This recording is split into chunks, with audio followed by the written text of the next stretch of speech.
Congresswoman Jasmine Crockett is great at a lot of things, but getting under the skin of the worst people in the MAGA movement, that might be atop the list. And she certainly did that with the folks at the Fox propaganda outlet who are pretty furious about what she had to say about the governor of her state, Greg Abbott.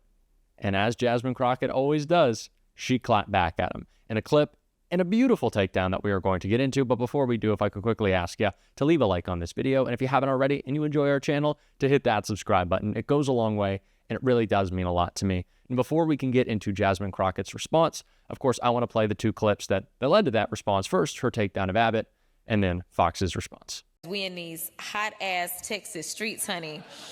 Y'all know we got Governor Hot Wheels down there. Come on now. And the only thing hot about him is that he is a hot ass mess, honey. So yes. You know, to her comments first about the governor of Texas, you know, how many people who are disabled does Jasmine Crockett represent? She is a congresswoman in the United States Congress, and yet she is now entered the attention economy. She's trying to not represent her people. She's trying to simply represent herself. Okay, I want to start here. You can say what you will about Congresswoman Crockett poking a little fun at Greg Abbott. I don't really think the comment reached a level that it was so insensitive or it was so offensive. I don't know. She was making a joke. MAGA makes lots of them. They don't just make jokes. Are we not forgetting that a week ago, Greg Abbott was smiling at the White House when Donald Trump was taking away funding for students who are differently abled? Do we? Oh, we don't remember that? Oh, we don't, MAGA? So now we can be outraged because Jasmine Crockett made a funny little comment, but when Donald Trump attacks a group of people who are differently abled, we're fine with that. We just move on. We don't even, The hypocrisy is ridiculous. It is nonsensical. I don't want to hear a word. Remember the beginning of Donald Trump's campaign? Remember 2015, 2016? Remember that reporter he mocked? No? MAGA? No comment on that? But Crockett. We're mad at Jasmine Crockett? Okay.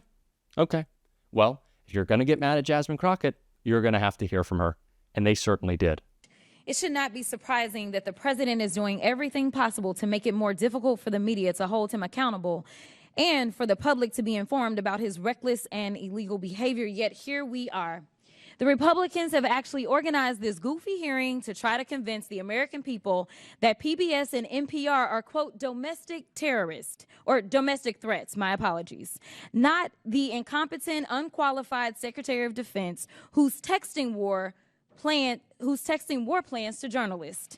But it's y'all, PBS and NPR, the American people are supposed to be worried about. You can't make this up. It's as stupid as it sounds.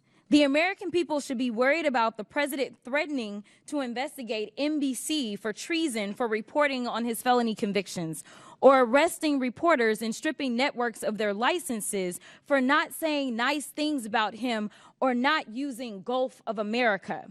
The Republicans' witness, Mr. Gonzalez, went so far as to suggest that because NPR and PBS reported on the murder of George Floyd, they, quote, represent a danger to our physical health as well as to civic health of our body politics.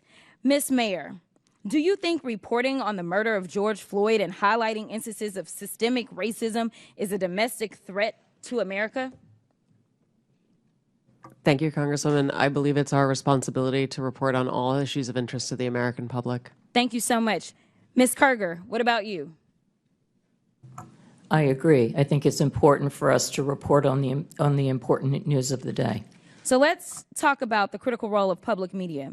During his first term, President Trump's own Department of Homeland Security highlighted the importance of public broadcasting's role in public safety. In 2018, his administration stated, quote, PBS and local public television stations play a crucial role in protecting communities by delivering essential information to individuals and first responders. These benefits are all made possible by public broadcasting stations' unique reach, reliability, and role across America, and are especially vital in rural and underserved areas.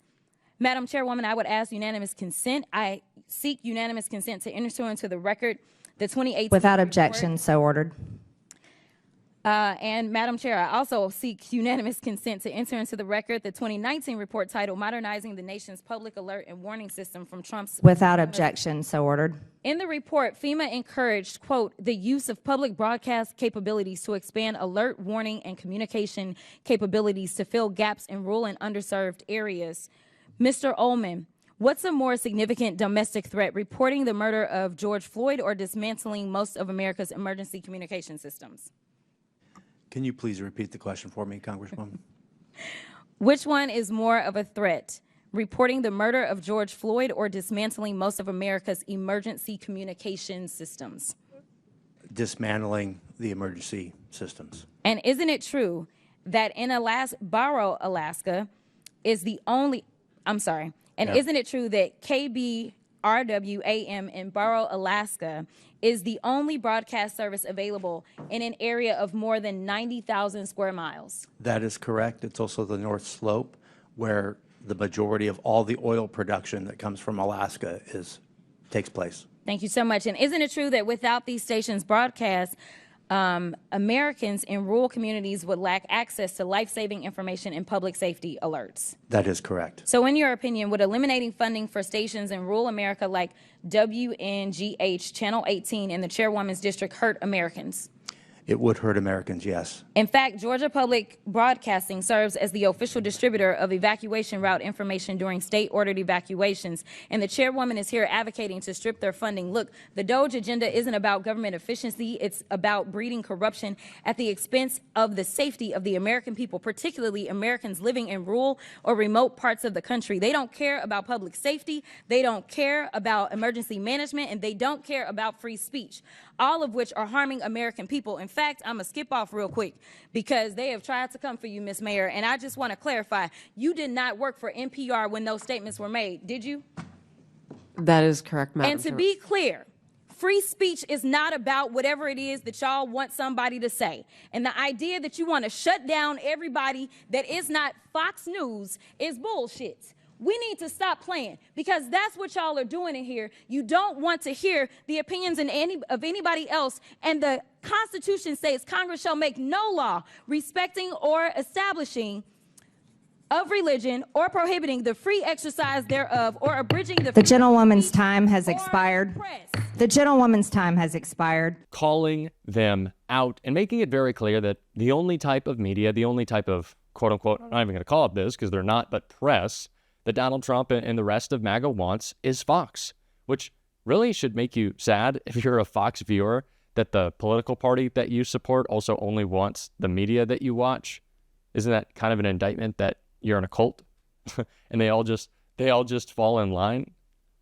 I don't know. There's a lot of us in the independent media who immediately were calling for Chuck Schumer to step down, the highest ranking Democrat in Congress, because we know he can't do the job and we want to see the best out of a Democratic Party, the only pro-democracy party. But Fox, they'll just do whatever Donald Trump says. They fall in line with the leader. It's absolutely nonsensical. But so was the rest of this hearing on defunding PBS. This is one of those things where Republicans pick the most impactful, and USAID is another great example of this, one of the most impactful but least costly ventures or agencies, or in this case, news channels, and information channels that our government creates and funds, and they're like, oh, we got to attack that. Or Elon could chip in a little bit, Peter Thiel, maybe Mark Zuckerberg, Bezos, they could pay their taxes. No, they're not going to. Okay. Well, Greg Kazar added to the comments that Jasmine Crockett made, and the MAGA stooge was not happy about it, who was sitting there. The gentleman, Mr. Kassar from Texas, for 5 minutes. Good morning. Mr. Gonzalez, you wrote the proposal to defund NPR, PBS, and public broadcasting for Project 2025. Can you answer a few questions for me? How many millions of dollars a month do taxpayers spend for Daniel Tiger to play golf? I have no idea who The answer is none. Okay. To your knowledge, has Miss Piggy ever been caught trying to funnel billions of dollars in government contracts to herself and to her companies? That's a silly question. Well, the answer is no. How about Arthur the Aardvark? Has he ever fired independent government watchdogs who are investigating his companies? The answer is no. Madam Chair, I'm told we're here to talk about government efficiency, but Daniel Tiger has not blown $10 million of taxpayer money to play golf with his friends, but Donald Trump has, just at the beginning of his administration. Miss Piggy hasn't been caught funneling billions of dollars in government contracts to herself, but Elon Musk has. And Arthur has not fired independent government watchdogs investigating him and his companies, but Elon Musk has fired at least 5. So once again, my Republican colleagues are dragging in a scapegoat, this time PBS and NPR, to try to distract from the fact that Trump and Musk are robbing working people. It's Sesame Street that's making things expensive. It's Mr. Rogers that's blowing taxpayer money. It's listeners like you. It's absurd. The total funding for public broadcasting is just 1/6 the amount that Elon Musk's companies make off of the government every single year. But you will not see Elon Musk being grilled by this committee. I've seen a lot, but pointing the finger at Elmo to cover for Elon Musk might be a new low for Miss Marjorie Taylor Greene's committee. I don't think Americans are buying it. Here's what I think we should be having a hearing about. After Trump and Musk took over the government, reporters noticed that the State Department was trying to funnel 400 million taxpayer dollars to Tesla.